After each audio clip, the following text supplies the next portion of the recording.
Hello. Terry. Hi.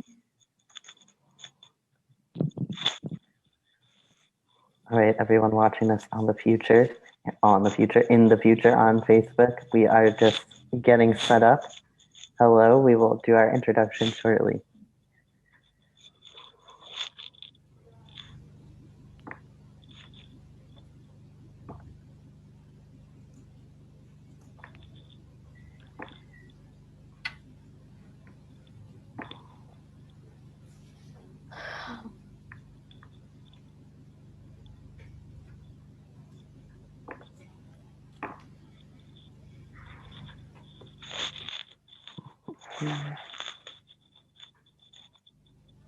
Anna Jean, is that you?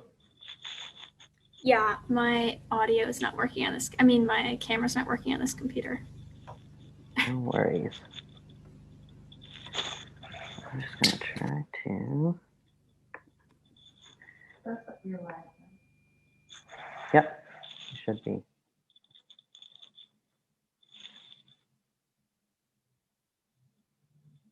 Hi there.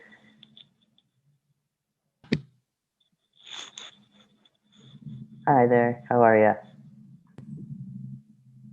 Hi, Liz. Good to see you.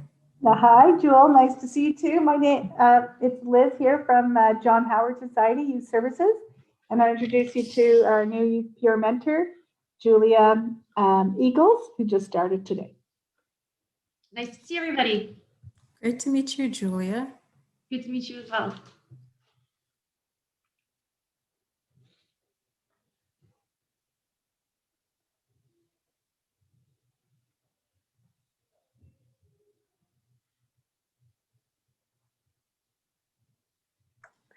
Yeah, I think we'll get started. So, do you want me to do an intro or do you want to do an intro? Sure. I think we'll go ahead and do some introductions first. So I am Jewel. I'm an assistant instructor at Prince Edward Learning Center. And this is Ellis, who works with me as well. And Terry, did you want to introduce yourself? I'm Terry. I'm a placement student here at Prince Edward Learning Center.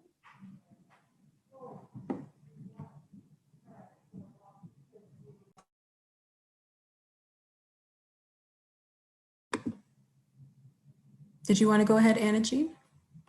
Yeah, hi, I'm Anna Jean. I'm also a placement student just for 2 weeks from Career Edge.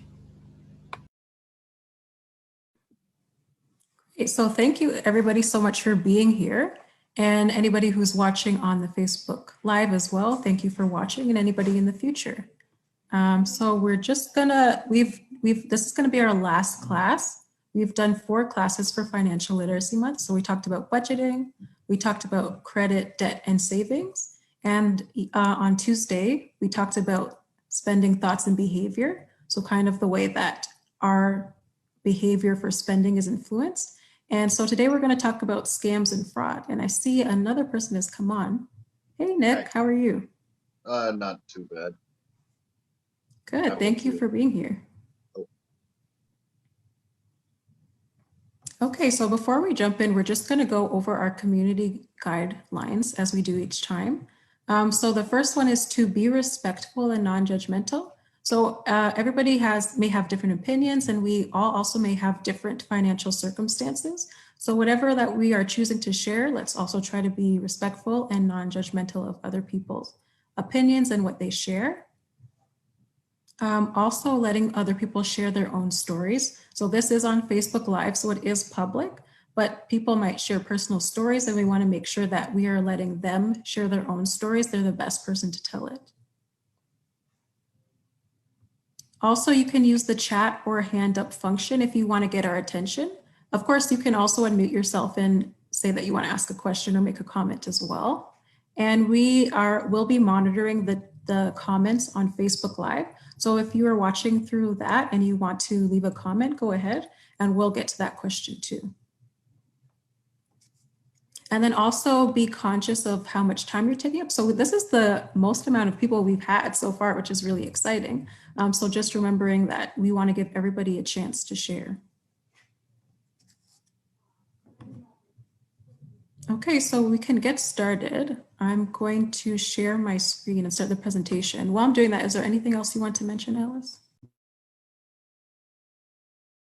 Well, I'll just say that Jewel and I are in the same room, but socially distanced. That's why we're not wearing masks, but that's why we're muting ourselves on and off so that you don't have a really bad echo. Just so you know what's going on.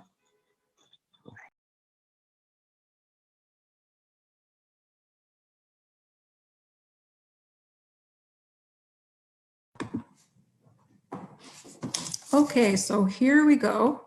This is today's topic, scams and fraud. We talked about the community guidelines. So let's start off with talking about what scams and frauds are. So these words are used as the same thing a lot of the time. And fortunately for us, the government of Canada also decided to use them as the same thing.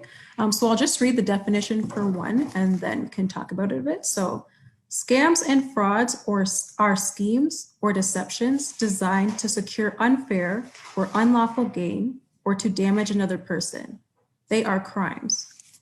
So there's quite a few big words in there, but essentially it's tricking someone or using deception to be able to get something that's their property or just their money in general. So the first one that we are going to talk about is credit and debit scams. So I'm actually going to show a video for that one.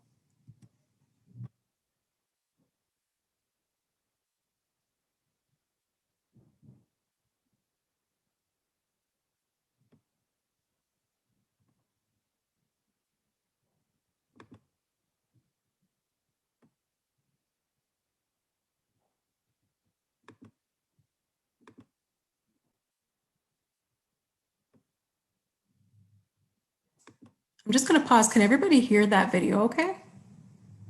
No?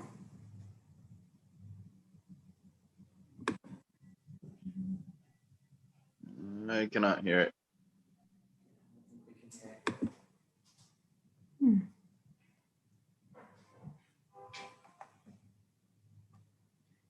Maybe take your headphones out and then turn the volume up. Okay.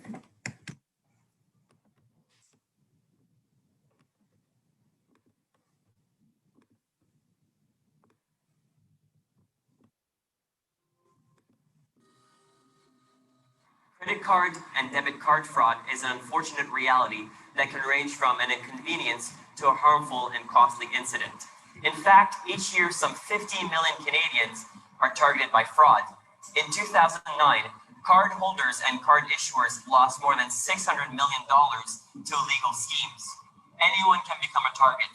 Your neighbors, family members, coworkers, and friends. Here are some ways to prevent this from happening to you. Credit card or debit card fraud happens when someone steals your card information, and your personal identification number or PIN, and then uses it without your permission to make purchases or to withdraw money from you. Someone get your credit or debit card information from you? Well, thieves work in many different ways. By stealing the PIN, Jimmy wants to get into the house when his friend wants to rent a PIN and then start to rent it from your purse.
Hey, has anybody out of curiosity used any of those tips to protect their credit or their debit card?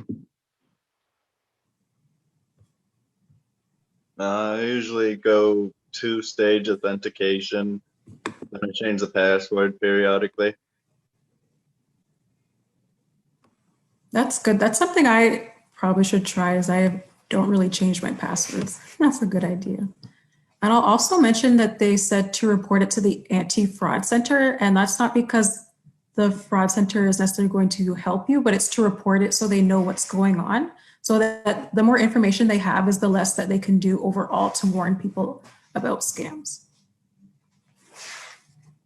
Okay, so then there's also rental scams. So rental scams are when people create a listing for a house or maybe just to rent a room, and they'll put it on something like Kijiji or Craigslist. And it's to essentially deceive people to try and get them to pay for the rental. And of course, there's no real rental.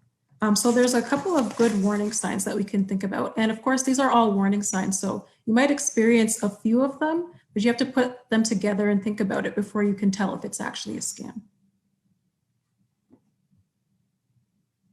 So the warning signs are the monthly rent is lower than other similar places. You're asked to leave a deposit without any formal rental agreement or lease in place. So that's something to always be conscious of, is to make sure that you have something signed and you have the landlord's signature as well before you pay any money. Because if you need to go to court or anything, you would need to have their signature to prove that they have done something wrong. You're asked to send money to someone outside of the country. I have seen this many times. When you ask about the apartment, you'll get an email that sends you to a website asking for your personal financial information, or the ad shows pictures of the outside of the property only, but no inside pictures. So some tips to avoid getting scammed in this way is to go to the actual address and see if that place actually exists.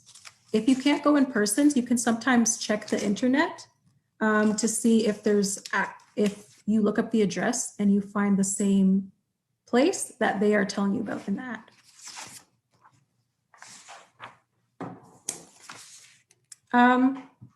You can also request to have a lease for the contract. Like I said before, you want to make sure you have something signed and read it very carefully.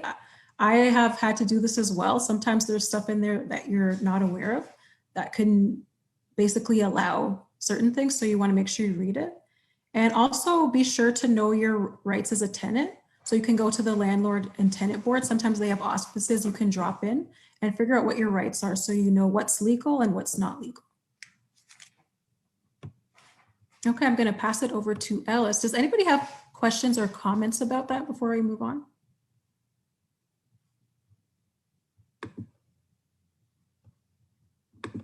Okay, go ahead, Ellis. And I think we're going to do an example in a minute too of a rental fraud so that people can get some better ideas, right, Jewel? Yeah. Okay. So, so I'm going to talk a little bit about phone scams. Probably all of us actually have at some point kind of heard the beginning, even if we've not fallen prey to a phone scam. So phone scams generally, much like other frauds, are used to steal your money or identity. You might get a call saying you've won some big trip or you've won some amount of money. And they would ask for probably personal information over the phone. So bank account numbers, credit cards, even like a social insurance number. Sometimes they might be trying to steal your identity. And oftentimes, like, you'll get people pretending to be the CRA. There were some scams with like the COVID benefits. So things like CERB, trying to pretend that they were like CERB people. And then, yeah, sometimes pretending to be your credit card company or the police, all that kind of stuff. So the easiest way to deal with a phone scam is just to hang up. If you hang up and don't give them any of your information, you have nothing to worry about at all, because they haven't gotten your information. If it sounds like if you're not sure, it sounds like something that could be more credible, but you're not, that could be credible, but you're not totally sure. Don't give them your information. Ask them if you can, ask them if you can give them a call back.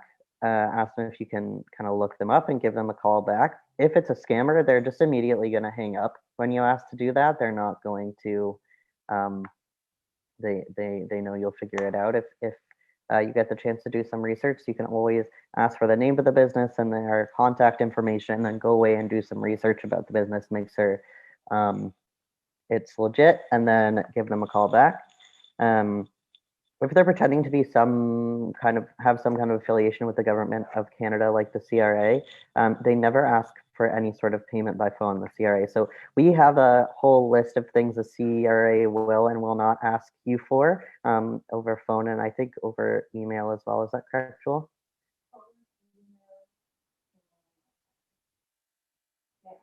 Yeah, okay, over email and mail, so that you can know, you can kind of look that over and say, hey, does this actually sound like the CRA? Because the CRA can be really scary, like the actual real CRA, not the scam fraud CRA.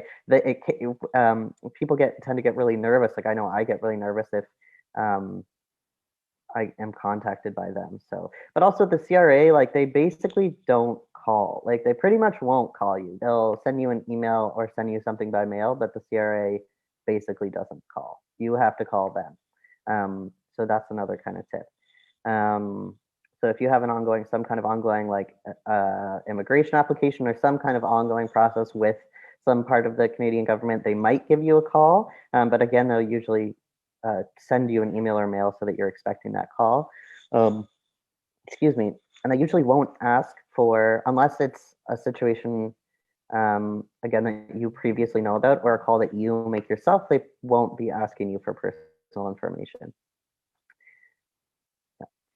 I'll pass it back to Jewel now. Okay, great. Thanks, Ellis. So we are going to move on to the first activity. So we're going to look, as Ellis said, we're going to look at an actual listing from Craigslist, and we are going to look at the signs that it might be a scam. So I want you guys to kind of let me know what you think are the signs that it's a scam.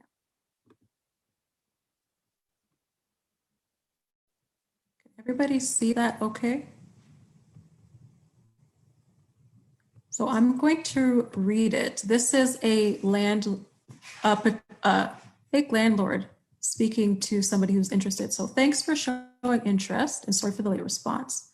The property is still available for rent and move-in ASAP due to my job factor in Alabama at the moment, and am going to be here for about 3 years or more. My name is Hooker Jonathan, the owner of a rental property located at, and they've hidden the address, which has just been recently renovated. The neighborhood is lovely and I'm sure you're gonna like it there. The property is about 1,924 square feet with 4-bed, 2 full bath. When you get to the house, there is a for sign sale in the house. I wanted to sell it out, but due to some factor about the realtor I was working with before, I decided not to sell it again. The agents are not truthful handling things, and I am handling things myself now. The best way, and as soon as I get a good tenant of my choice for the sale sign, will be pulled down from the house. So there is kind of more. The monthly rent is $1,100, while refundable security deposit is $800. I have an easy application process, and then I'll just jump around a little bit more. You meet up with application process by providing references to me before we move to viewing and signing of the lease. My property keys will be mailed to you via FedEx daily delivery to walking in and move in immediately.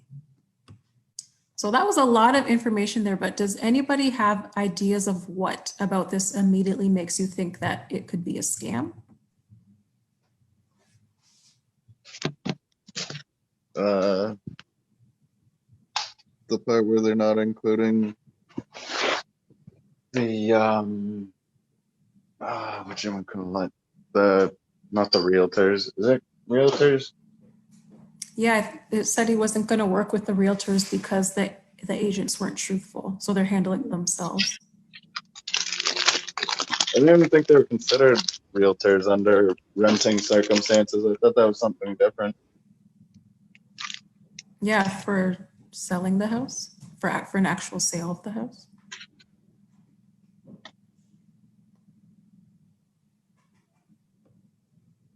Anybody else?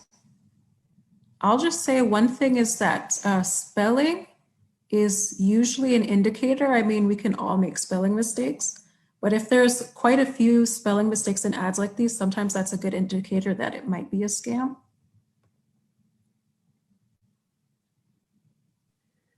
I would say a big one that I've actually seen before trying to rent in Toronto is that they'll send you their keys. It's somebody who's not in the same province or the same country, and they're saying that they'll send you the keys via mail.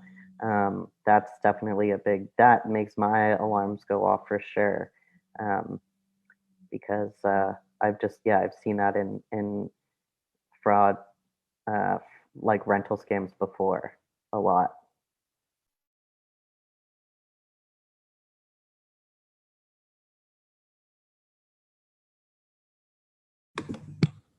I think that when he offered for the person to come up and just look in the windows, that's very unprofessional and unbecoming, and that would set off a lot of red flags for me as well. I wouldn't offer that to somebody if I was trying to rent a home to anybody. So that's, like I said, very suspicious. Definitely very strange. Definitely.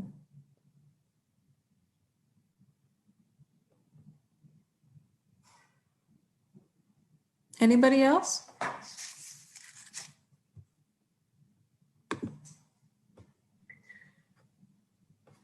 Another thing I would say is that the security deposit is quite high. And so that's another thing. It's $800. So that's another thing where I'm like, okay, this person is wanting a lot of money right up front. Like why is it, and why is that security deposit so high? Like that's way higher than would be normal for a monthly rent of 1,100. So I'd be quite suspicious about giving that much money up front. They also seem to be in a big rush. Like they talk about wanting somebody to rent it and move it ASAP, which of course does happen in real life. But it's kind of a lot, like it's pretty suspicious. And they kind of try to talk to you like they're a really good person, and like they're like, thanks for your understanding, God bless you and your family. That's maybe a lot. They said they want somebody to take care of it like it's their own home. So I think there's like quite a few signs in here that this is probably a scam. Like this is a great one. And this was actually provided, I think it was Craigslist itself that said you can look at this as an example of what a scam would be. Okay, so if nobody has any more comments on this or just questions on it in general, we can move on.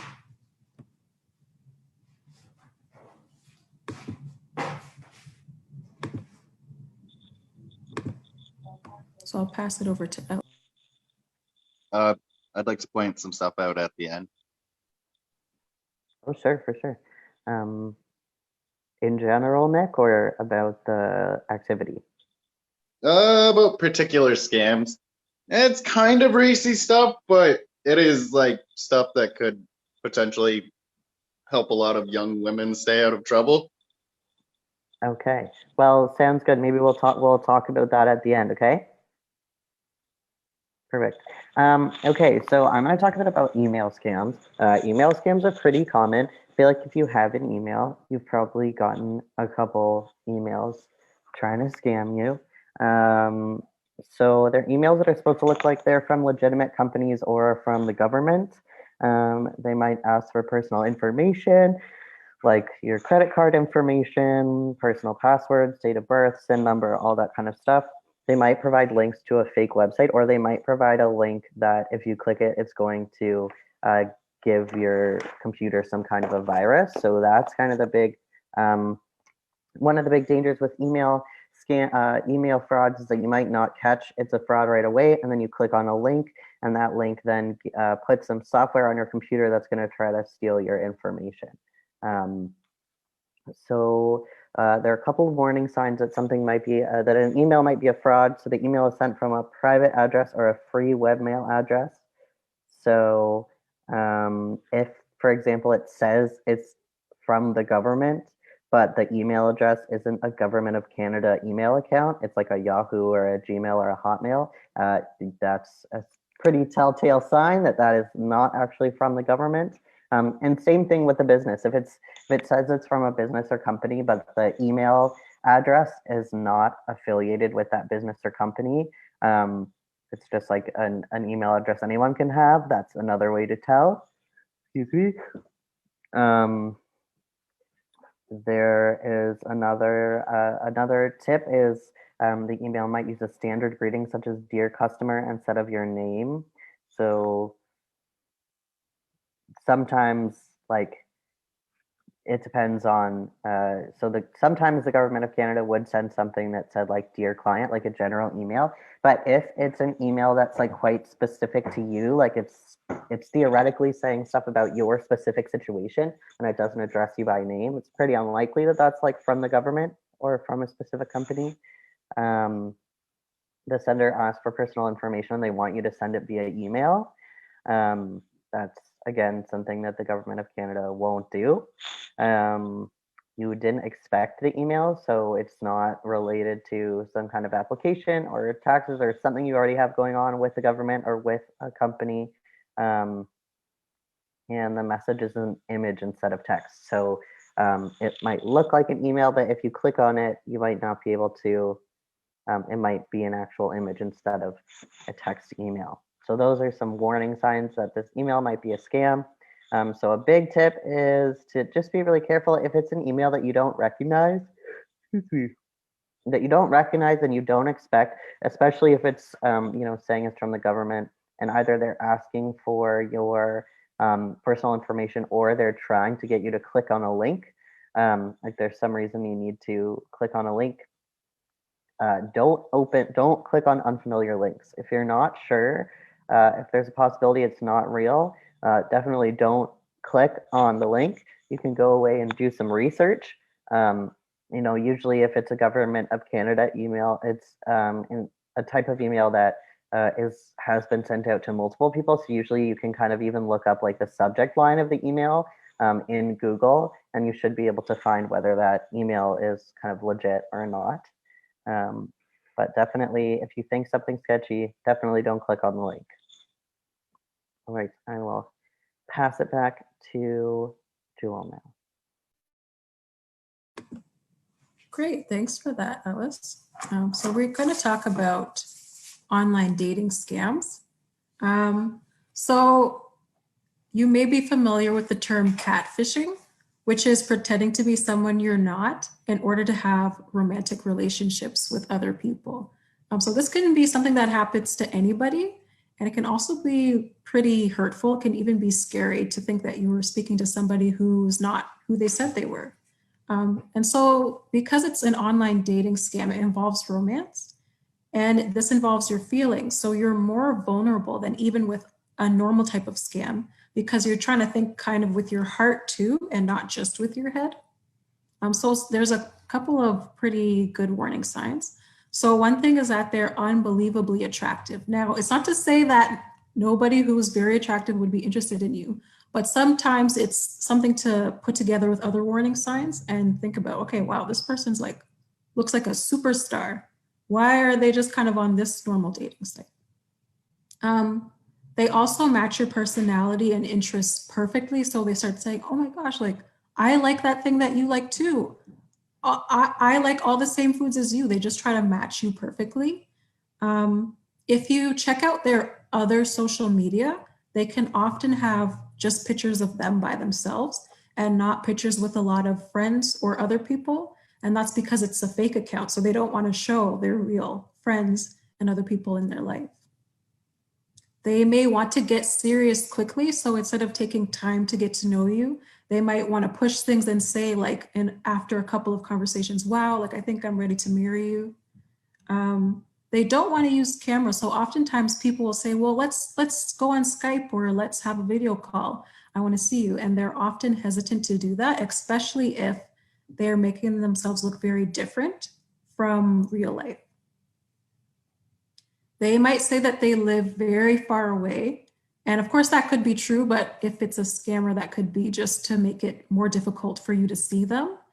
And they might start asking for money. That's always a big warning sign to just stop and think and say, okay, why is this person asking me for money already?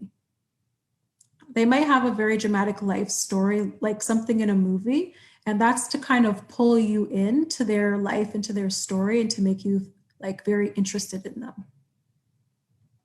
They might write with poor grammar, so they might make a lot of spelling mistakes. Again, any of us can make spelling mistakes, but that's just another sign to look out for. And another one is that they're going to want to start communicating off of the dating website. So a lot of these dating websites have staff who will actually check different profiles. If you report them, they'll check and try to find out if it's a real person or not. So a scammer is going to want to stop communicating on the dating website as soon as possible and use something else like a private email so that nobody can check up on them and nobody can report them.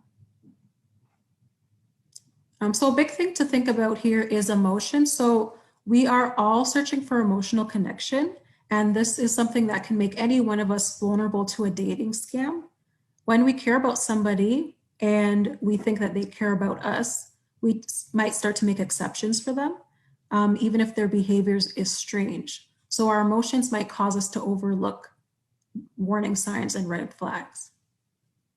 And I think for us, like during COVID, everybody has been more isolated than we have been in a long time. Like even if you were isolated before, it's increased now. So that makes people even more vulnerable to dating scams.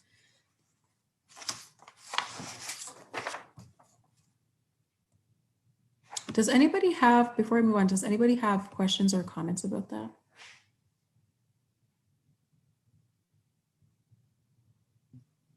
If they start sending you links outside of the actual dating page,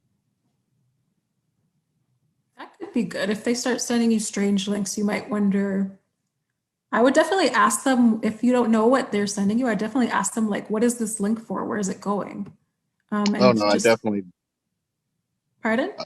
I would not even bother if you get a link from a person. Like, Yeah, I think like, for instance, if you're saying, oh, I look at this website and they say, I'll send you the link. That maybe makes more sense because you were just talking about it. But if you feel like it's something that you don't trust, definitely look into it. And like you said, Nick, maybe sometimes don't even bother. well, a lot of the time there's like bots and crap that'll like match with you on some of these sites, and then they'll be like, oh, let's talk more here after going through a predefined like set of macros and like responses. Mm-hmm. Anybody, before I move on, anybody else have comments?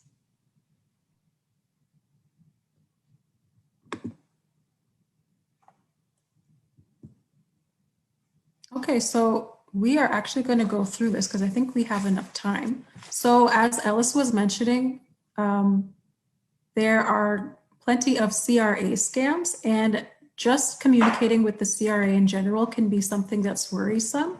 So it's definitely helpful to know the difference between a scam and the real CRA. So there's some things that they will definitely not ask you by phone. They will never ask you for information about your passport, your health card, or your driver's license. They are not going to demand that you immediately pay them through Interac e-Transfer, Bitcoin, prepaid credit cards, or gift cards. They won't use aggressive language and try to threaten you that you'll be arrested or they'll call the police. And they're not going to use threatening voicemails either. Did you want to read the mail one, Ellis, and I'll do email? Sure. So, and just so you know, you don't have to worry about writing this down because we will put this, we can send this link to this document out as well.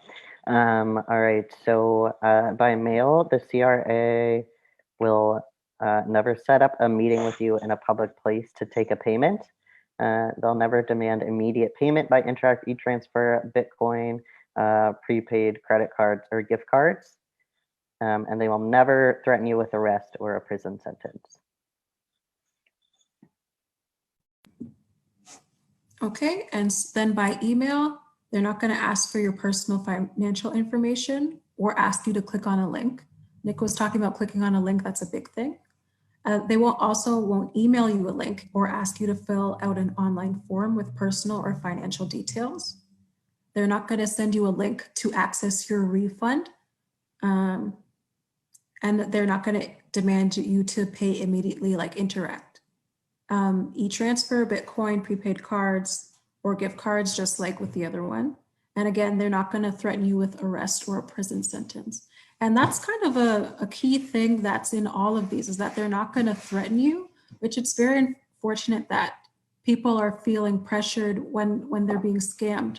They're being pressured and thinking something's going to go terribly wrong. And that's part of what influences them to do what the scammer is asking, because they're making them feel fearful. And when you're fearful, your brain is not going to work as well. So you can't make decisions as well. And you're also not thinking as logically. And of course, the CRA will never use instant or text messages like Facebook or WhatsApp to communicate with you. You see that it's immediately a scam. And on the handout that Ellis mentioned that we will make available, there's also a link. Now, there's a link, but this is not a scam. There is a link from the government of Canada, and that's just talking about ongoing COVID scams. So like Ellis had mentioned, there were some Serb scams. So you can just check that out if you're interested in knowing about scams that are related to the COVID situation.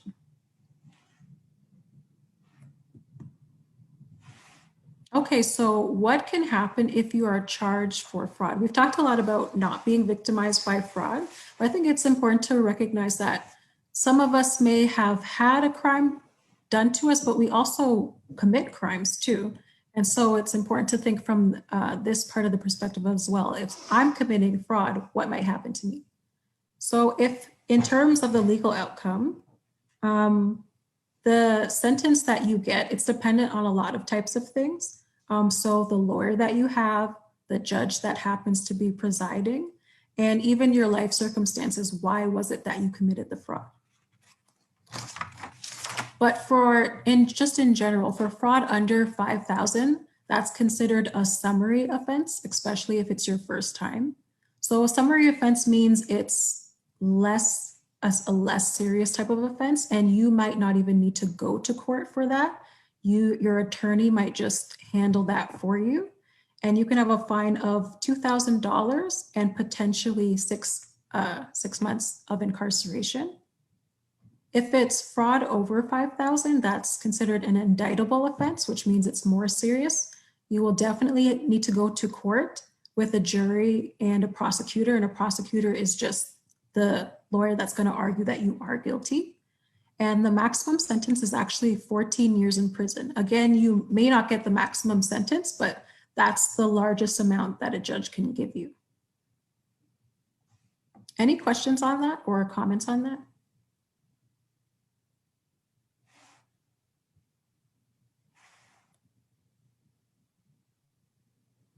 Okay, so I'm going to move on to mental health, how this can make you feel.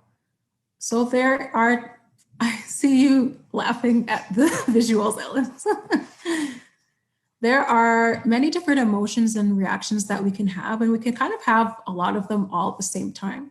So we can feel embarrassed and ashamed if somebody scams us. We might feel like I'm the only person that would fall for this. We don't want to tell anybody else because we think that they are going to make us feel ashamed.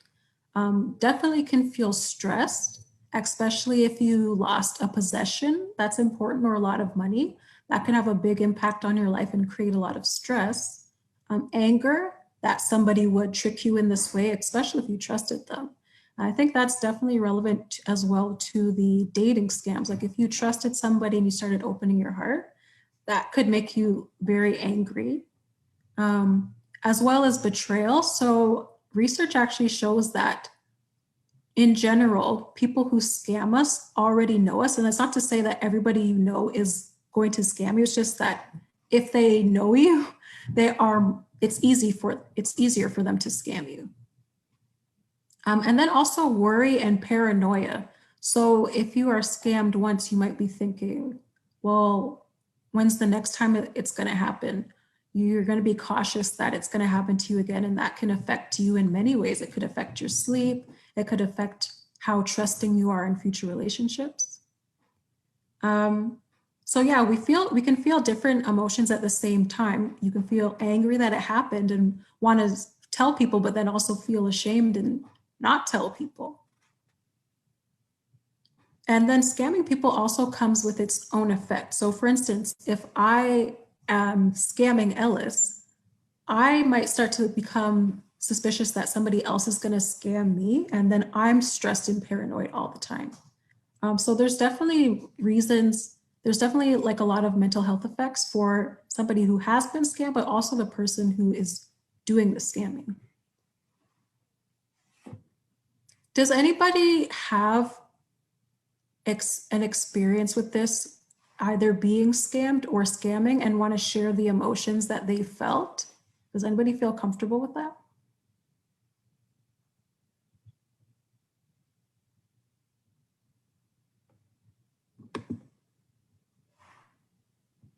I've got experience stopping people from getting scammed.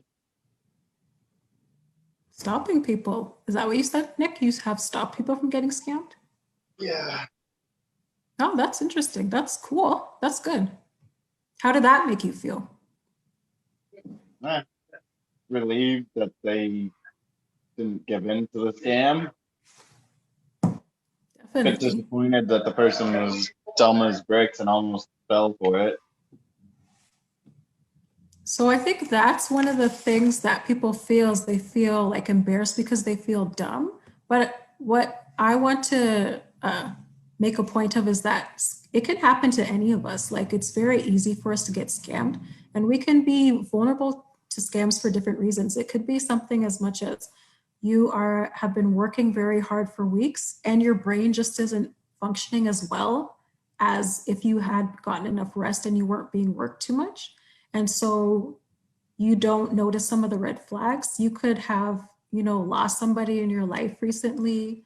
There's just many things that can lead any one of us to be scammed. It's not about being dumb. It's just that we all have our vulnerabilities, and scammers are looking for that vulnerability to be able to trick us. Was there something that you wanted to share, Ellis? Well, sure. I was just gonna say, I've had that scam where they call and they pretend to be the CRA and say something about you owing money and that you're going to be arrested.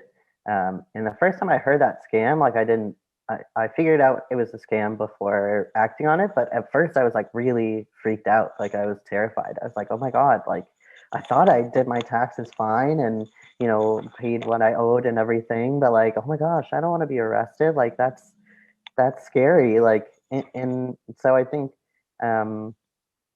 yeah, I would just echo your sentiment about it really can't happen to anyone. And I think part of that too is there's a big part of a big kind of segment of scams and fraud that are directed towards older folks who maybe don't have as much technological savvy, like don't necessarily understand as much about their phone or email, and might not be able to recognize, oh, nobody would be asking me to do this over email or over the phone.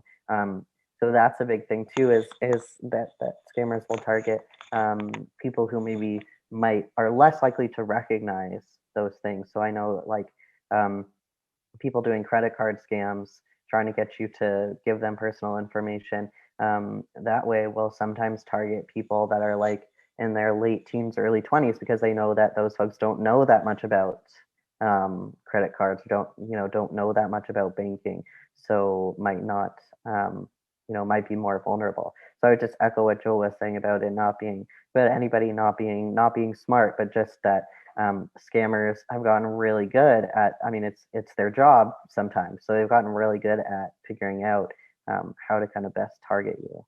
And so that's why it's important to figure out how to best protect yourself.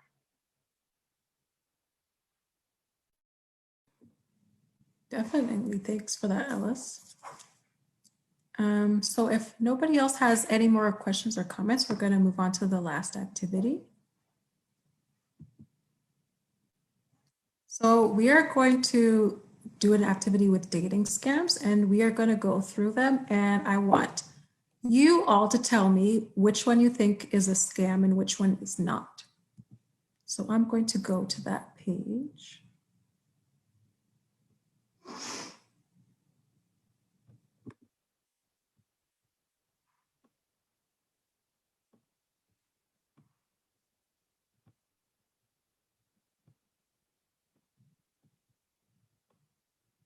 Okay, so here's the first one. I'll give you a minute to look it over, and then if you want to share whether you think it's a scam, a dating scam or not.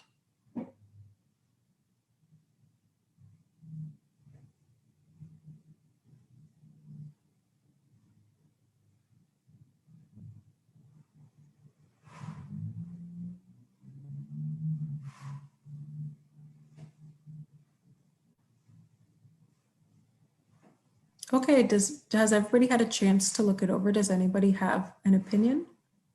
I think the person's just uninterested. So you think it's not a scam? No, I think that it's just a person who I'd have to see more of the conversation, but if this is the whole thing, then it's enough for me to think that the person who answered the question just isn't interested and half-assed that answer.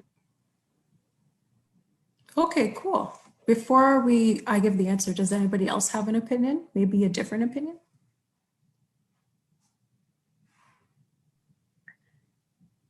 Well, I think there could be a couple things. So there's a little bit of a hint at the beginning of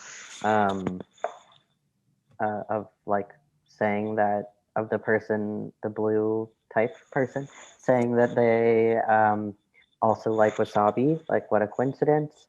But then that kind of fades because they say they like ice cream more than chocolate. But then also could be a fraud because they're asking where are you from. So they're like in some ways probing for more information, but at the same time, this could be a totally normal conversation. So I think this one could definitely go either way. Okay, cool. So I will reveal now. So this one's actually not a scam. It's just a normal conversation. And I appreciate what Ellis was saying is that there's some elements that could be a scam and it could go either way. So that's just like with any relationship, with any conversation. You are just taking time to think about what people are saying and decide if you think it's sounding okay, if it's sounding safe or not. So yeah, they had something in common and they asked where they lived, but we might do that in normal conversation. So for this one, so far it's okay. This is a short conversation, but this one is actually not a scam. So let's move on to the next one. I will give you a chance to read it.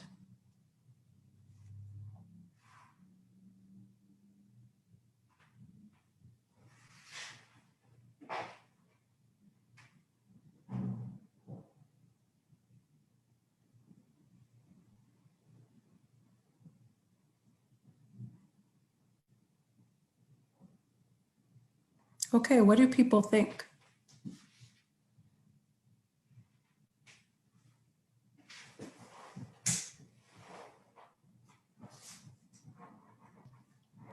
I'd I say think it's oh, sorry. Go ahead. Okay. I think that the urgency with which this person messages is very, very unnerving. There's maybe 12 words that the person in blue has said, and they say that they're really falling for them. So that's very suspicious as well. Mm-hmm. And did you have a comment too, Anna Jean? Yeah, I was just gonna say that they're asking for their email. So like we said before, they might want to maybe like send them some links through email or get off of the dating profile to make sure no one catches them. Yeah, definitely. Those are some great points. Before I reveal, does anybody else have points to make?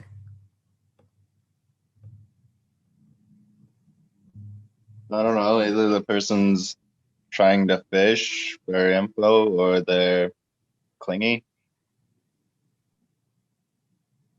Okay, yeah, so this one is a scam.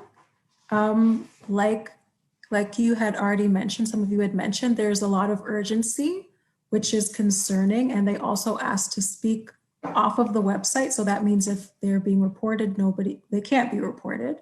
And they're talking about falling for them already and not wanting to lose the chance to talk to them. So those are all great warning signs.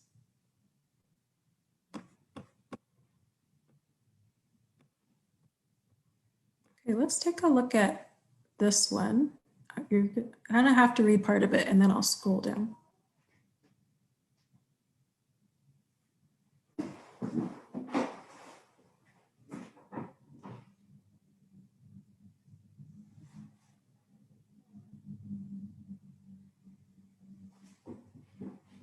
Okay, I'm gonna scroll down.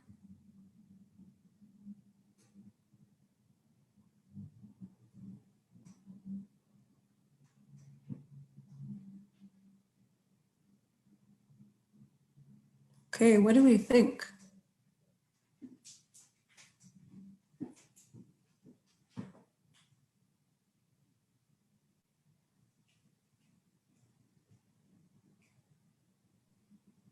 I think it's a dorky conversation.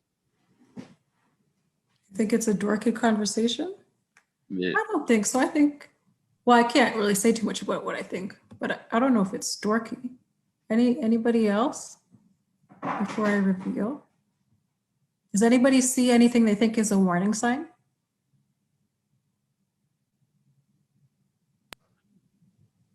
The comment about pizza for life, once again, maybe 10 words have been exchanged between these two people. That's quite the commitment.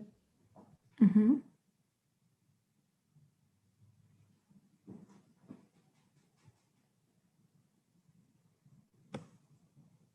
Okay, so I'll go ahead and reveal. So this one is not a scam. And again, there are some things that we could think about and say, well, I don't know about that comment.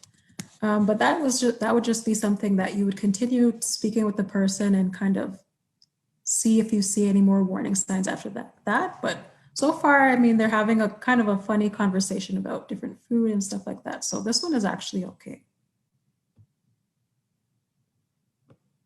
And then the final one. This one is a little bit smaller text, so I will just go ahead and read it. Hi, John, how are you?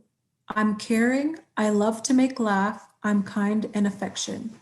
I don't club and I'm not after a one-night stand. Distance should not be a problem. I can relocate for my partner. How is your search going? I was born in a family of 2 girls and I'm the eldest. Dad from Australia, Perth, mom from Canada, Ottawa.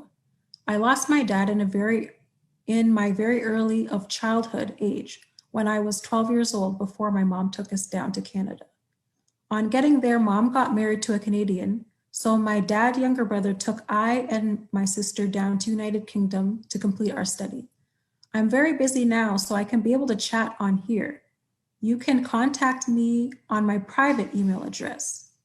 Get in touch so we can go along to know more about each other. Warm regard, Becky. Okay, thoughts on this one?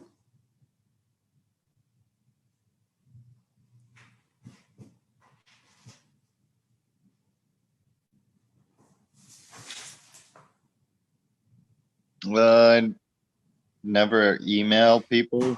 I just stick to the app. Mm-hmm. Maybe Any if- thought? Sorry, go ahead, Nick. no, that's pretty much it. Okay. Do you have any thoughts, Anna Jean? Yeah, I'd say this is a scam just because of all the spelling mistakes.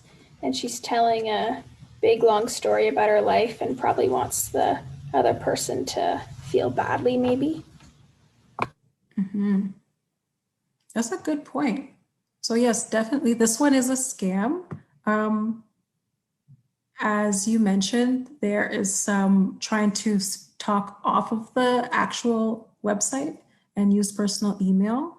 Big, long story. There's also quite a few spelling mistakes. As I've said before, we can all make spelling mistakes, but this is quite a lot. It's something to just take as a warning sign. And they talked about being able to relocate for their partner. which I think this is a little soon. Like she's just making an introduction to John. So this is pretty quick to be talking about willing to move to a whole new place. Okay, so that is it for this activity. So we are going to start to wrap up. Are there questions about some of what we have covered so far?